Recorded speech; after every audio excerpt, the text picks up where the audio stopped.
Welcome back to another episode of TriRealHard and a bike build that I'm incredibly excited about. This is my entry into the 2022 Spindatt Trash or Bash bike build competition. Eric's Spindatt channel is extremely entertaining and informative for any aspiring bike builder, especially the budget focused builder like me, and watching his unique collection reasonably priced bikes getting endlessly modified and ridden has been one of the main inspirations for me to start a channel. I mean, that guy seriously, he never stopped swapping out parts, tweaking things, and he had a whole series called Tinker Tuesdays for a while, which I would watch without fail and thoroughly enjoyed. So when I heard that Eric was running a bike build competition, I couldn't miss out on the opportunity to take part, and I've been rushing around sourcing parts and making sure that I've got a really decent entry to give me the best shot in the competition. My budget TT bike build series is still ongoing, and I've actually been setting up my home pain cave slash office slash workshop where I intend to film bike build videos and training videos, but I'll make a separate video on that multi-purpose area that I've managed to create in our tiny little house. So please subscribe to make sure you don't miss out on that. So what do we have here, you might be wondering, and why do I have two frames for one bike build? Well, basically these are both Diamondback Ascent frames. This one is from all the way back from 1989, and I believe this one is from 1994. But it was this one that was listed on Facebook Marketplace. I ended up with this one because the seller had bought it as a donor bike for parts to put onto this one, which was his original intended build. But it was this paint job that caught my eye and led to me buying this ancient frame set from the year that Honey, I Shrunk the Kids and Indiana Jones The Last Crusade were playing in the cinemas. So yeah, personally I think that it's pretty cool looking, but to qualify for this Trash or Bash competition, the bike has to be subjectively not cool. So here's a bit of info to prove its uncool status in most people's eyes. The frame set had been on Facebook Marketplace for absolutely ages. When I finally decided to contact Michael, the seller, we negotiated a price of 70 quid, £70 for everything you see here. So we've got all sorts. We've got two frames. It's got some Altus cranks, brake cantilever brakes on it, an Altus front derailleur. I've got two, we've got a wheel set, cassette. The fork for the blue bike is actually down here. We've got a saddle. It's Avenir. I think that's originally what came on these sort of Diamondbacks, and this one's Avenir True Temper. And yeah, there's also like a weird purple Transex Zanzibar butted alloy handlebar there, and a couple of bags as well, which are just full of cantilever brakes and lights and all sorts of bits. So yeah, it came with a lot of donor parts. But after negotiating the price of £70, I decided to actually leave it and not buy it at that point, after my wife's IKEA spending spree took priority at that time and all available funds for that month. But 4 months later, I hit Michael up again to see if it had sold, and to my surprise it hadn't. So my evidence for this not being cool is that it didn't sell for over 6 months on Facebook Marketplace, despite the seller only wanting £70 for two frames and a ton of parts. Right, well, with that evidence out of the way, I can get back to telling you how cool I think this paint job is. Now, this paint isn't original. And the bike used to have this sort of smoky white and grey paint job, almost like a zebra print type of thing. I'll put a picture on screen now. With the intention of restoring it, Michael paid, in his words, a small fortune to get it repainted by a local professional frame builders and repairers called Vernon Barker Cycles. The seat post was also well and truly stuck at the time, and they had to actually heat it up, probably with a blowtorch, to free the seat post before respraying the frame. Now, the reason I'm saying that this was probably done with a blowtorch is because I found loads of hardened, burnt on black gunk inside the seat tube that I've now managed to clean out. Despite Michael storing the frame for a really long time, the paintwork still looks in really decent condition with just a few chips and scratches here and there. However, the bike seems like it was painted without removing the headset cups first and the crown race, and it does seem to chip rather easily, because when I removed the crown race I did end up with this chip on the fork, which I'll show you now. So the first thing I'm going to do is clean the frame up, just give it a wipe down, and maybe give it another spray of clear coat with this Spindatt bike clear coat stuff that I've got left over from a previous build. Hopefully that will protect this lovely coppery metallic paint and the steel frame from rusting before it starts its new life as a gravel bike. Yep, that's right, like the famous Spindatt rockhopper, the plan for this 1989 Diamondback Ascent is a super clean vintage mountain bike to gravel bike conversion.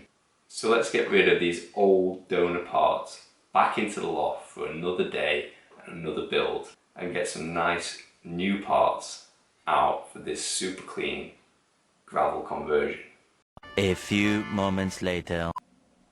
Wow, seems like we've got SRAM this time, not Campagnola. Alright, yeah, it's not actually magic and I've had to pay for all of these parts. So let's get into the plan for this build and where the idea started. If you're into building bikes like me, then you'll know that having just a couple of unused parts from a previous project can result in an idea for yet another bike build that develops uncontrollably in your head into a fully fledged custom bike design. The parts that caused this snowball effect this time around were these rim brake 26-inch mountain bike wheels that I had left over, and these previously broken SRAM Rival 10-speed shifters that I've managed to fix. Now these wheels are double wall, and the front hub is a Sun front hub, and the rear is a Shimano Dior.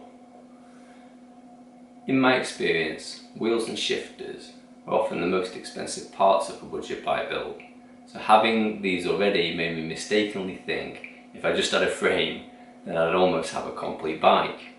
Obviously this isn't the case, and the cost of other parts adds up too, but that's how my twisted mind managed to convince me this time that this 26-inch mountain bike to gravel bike build is a good idea. So when I saw this paint and this straight leg fork, the creative juices really started flowing and made me pull the trigger in buying the frame set. Colour wise, this frame set made me think of the 2019 Scotfoil Premium 10 disc in this colour pretty much, which I think they call dark bronze. The sheer beauty of this incredibly tidy looking superbike had stuck with me since I read the Bike Hub forum article on it by Ewan Kemp a couple of years ago, and at the time I remember thinking one day I'll go for the tan wall tyre look.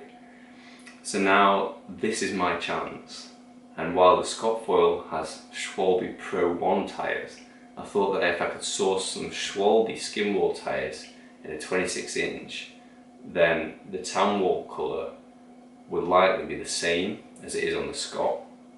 I also started hunting for a Synchros saddle, and while the Belcara model, that comes on the Scott foil was really pricey, even second hand. I managed to find this Synchros Tofino for £33, and then some Schwalbe Billy Bonkers in 26 by 2.1 for £40. So that was my colour palette sorted for this build, and this tan accent colour is going to really pop, making this bike an absolute head turner. For the drivetrain, I already had these SRAM Rival shifters, as I said, which are 10 speed. Now the great thing about SRAM is that the derailleur cable pull ratios are the same for all 10 and 11 speed models, with the shifters and consequently the cassette actually determining the number of gear shifts. So mixing SRAM 10 speed shifters with an 11 speed rear derailleur is something that Eric on Spindatt has done successfully on his Rockhopper. The only difference here being that I'll be using the Rival shifters with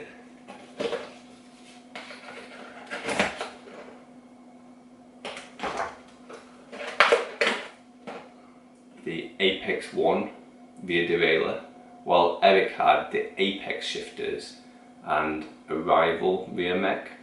One cool thing about using these old Rival 10 speed shifters is that they have the carbon levers, while the new Rival 11 speed shifters are aluminium, and so are the 10 and 11 speed Apex shifters. I picked up this new Apex 1 rear derailleur, which is actually 11 speed, for £48, because the cheapest long cage Rival 1 derailleur I found was pretty much exactly double the price at £96.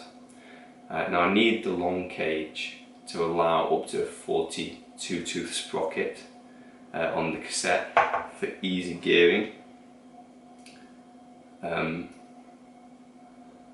both mechs have a clutch to keep the all-important chain tension needed for a 1x setup. So £96 for me was too hefty a price tag to pay for a slightly lighter mech, and the Apex kept the all-black colour scheme going nicely. I did, however, end up with a SRAM Rival chain set, purely because someone was selling one new on Facebook Marketplace for £65,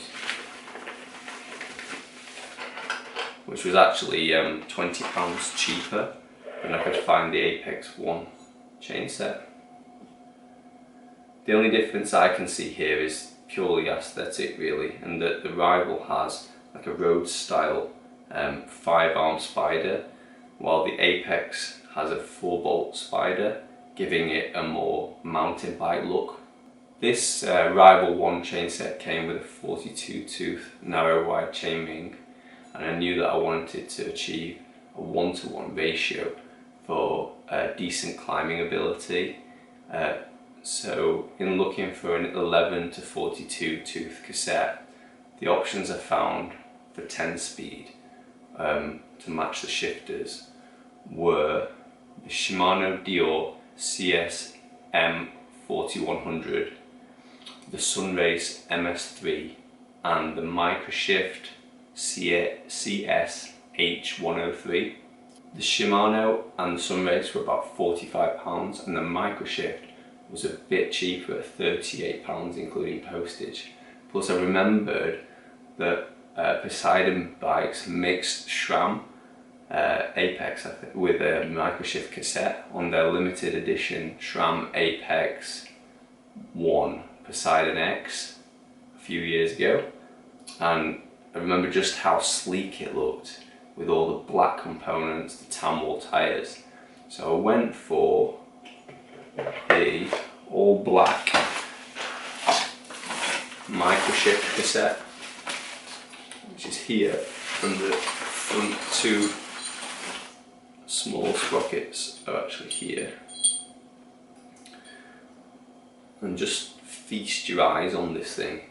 It's an absolute beast with this massive dinner plate size cog at the back there.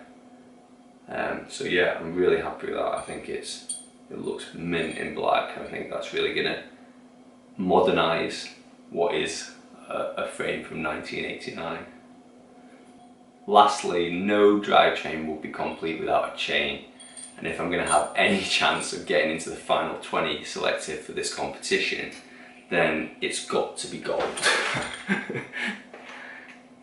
I've never used a gold chain on any bike ever before, but fortunately someone was selling this KMC x10 or X10 EL, which I think is called, for extra light, in gold for £20 on Facebook Marketplace, which is not much more than the silver one, and the silver one quite often comes in at around the same kind of price. So with this copper bronze paint and the tan wool tyres and the tartan saddle, I think it's really going to work, the gold chain. I might even have to splash out on some baller Chinelli gold and black bar tape just to make it pop even more and to match everything if the budget allows. To quickly run through all the other components, I'll be using flat pedals just for ease of being able to wear whatever shoes I want. And I managed to get these Diamondback DB4L pedals off a modern Diamondback mountain bike, which matches the Diamondback branding, for £15 on Facebook Marketplace. So yeah, they're pretty nice, happy with them. For the handlebars, which you've already seen briefly, I'll be using the Pro Discover 12-degree flare gravel alloy handlebars in a 42 centimetre width. So these are actually 2 centimetres wider than I normally run on a road bike, for a bit more control and a bit of flair, well, because it's a gravel bike, and I've never used bars that are flared before, so it really looks the part with that little bit of flair, but it's not too much for me to get used to, I don't think, initially. The YouTuber Ride Adelaide called these the best starter gravel handlebars in a video that was titled exactly that. So when they popped up on Facebook Marketplace for £17, I went for them straight away. I think they're a really good option, so I'm looking forward to riding with these. The stem is actually new and by BMC. It was taken off a new BMC URS gravel bike. It's the 60mm plus or minus 6 degrees version, and the model number is MSM02, and the seller on Facebook Marketplace actually agreed to £24 including postage for this, so it's not too bad a price considering it's new, and a good length to bring the geometry a bit closer to what you'd expect on a modern gravel bike and the modern standards that you see today. As the fork steerer here is 1 inch in diameter and threaded, I'll actually be using a quill stem adapter like that, which was £10 from my local Decathlon store, and I'll also be using these shims that I got 4 or 5 of for £4 from eBay to take the steerer from 1 inch to 1 1/8. So that will fit in there with the handlebar fitted.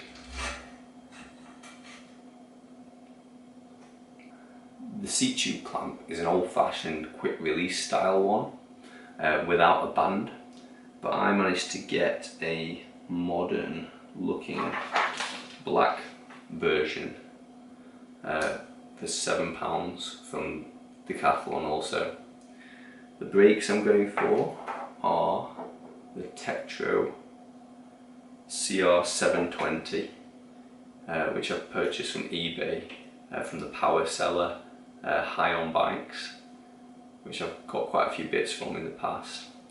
And although they're cantilever brakes, the sharp kind of angular design and the black painted finish should work a lot better for this ultra clean build that I'm aiming for than the Shimano ones that came on the donor bike. The Shimano quick release skewers that I've got here, and the basic headset were £10 in total from Wiggle. And lastly, the seat post. Now this was a nightmare to sort out. I ended up wasting a fair bit of money and time trying to figure out the right size. I eventually arrived at the very uncommon size of 26.0, which fits like a glove. It probably would have been cheaper in hindsight to buy a set of vernier calipers and measure properly first, because the seat post has wound up costing me £30, and I now have a 26.8mm seat post that I have no use for and probably never will, let's face it. It's a pretty rare size as well. There are a couple more awkward parts that I've had to find solutions for. The first was the SRAM GXP bottom bracket, which I need for the SRAM Rival crankset.